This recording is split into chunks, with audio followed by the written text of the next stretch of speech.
to testify on H.R. 220. Thank you, and good morning, Chairman Lamborn, Ranking Member Huffman, and members of the Subcommittee on Water, Power, and Oceans. I want to just thank you for the opportunity to testify today on this important bill to KEA. This bill would authorize up to 20 acres of land on Kodiak National Wildlife Refuge land to expand the Terra Lake Hydroelectric Project, which is currently a FERC-permitted project that we've been operating for about 30 years. I would also like to acknowledge and thank Congressman Young for his just continued support of supporting remote communities like ours in Kodiak, Alaska. This legislation, the gist of it is we're basically looking at trying to save time and save money through this duplicative process that we ended up in, and one also wanted to ensure that all environmental standards with U.S. Fish and Wildlife and all other agencies remain constant through this process. We're the electric cooperative on Kodiak Island. We're owned by our members. That's the kind of the basic cooperative principle. And with that,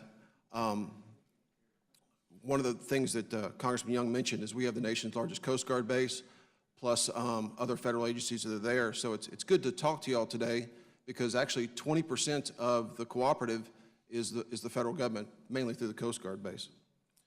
So the project that we're trying to do is the Upper Hidden Basin Diversion Project. And with that, we're trying to divert 2 small streams on state of Alaska land and send that over through the refuge into the Terra Lake Hydroelectric Reservoir.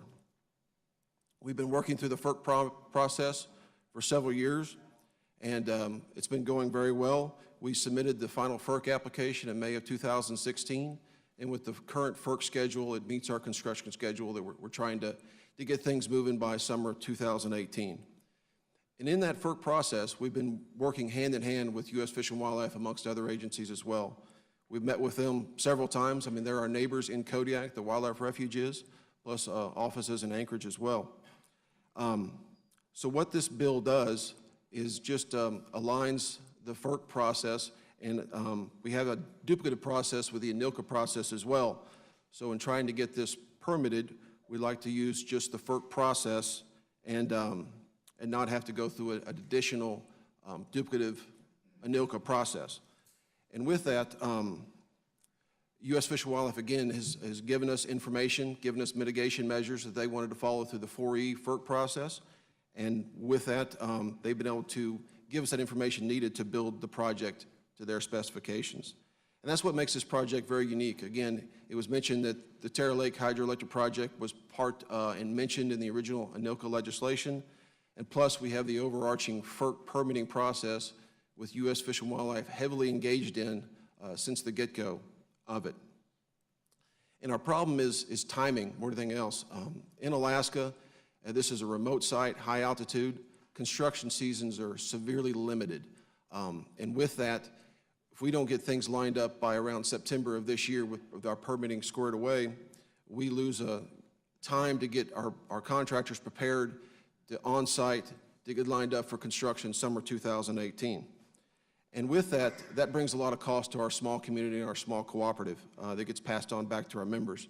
Our estimated cost increase is about $11 million that would cost us to have that delay. The benefits of this project are huge for our community. As mentioned earlier, this is about 33 million kilowatt hours of power.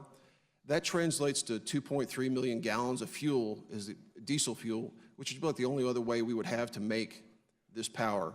That's a lot of cost for our community over time, and it's a lot of pollution as well that we would like to mitigate. KEA has been a strong proponent and very active in the renewable energy. We've been able to push over time. As Congressman Young mentioned, we used to be fully diesel. We had a large step with Terra Lake. We've moved into wind as well. And since 2014, we've basically been 100% renewable, and it's been very cost effective as well. And our members would like to see that continue, and we would like to see that continue as well. And this project allows that to continue. So again, this project is just there to, and this legislation is there to just in this duplicative process that we have, because the FERC process already allows that to happen, and U.S. Fish and Wildlife to give us all the information and mitigation measures that they need to have the project move forward. And it saves time and considerable amount of money to our small community.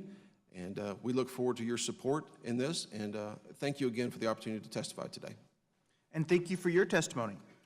Our second witness is Mr. Tim Culbertson, Secretary Manager with Columbia Bay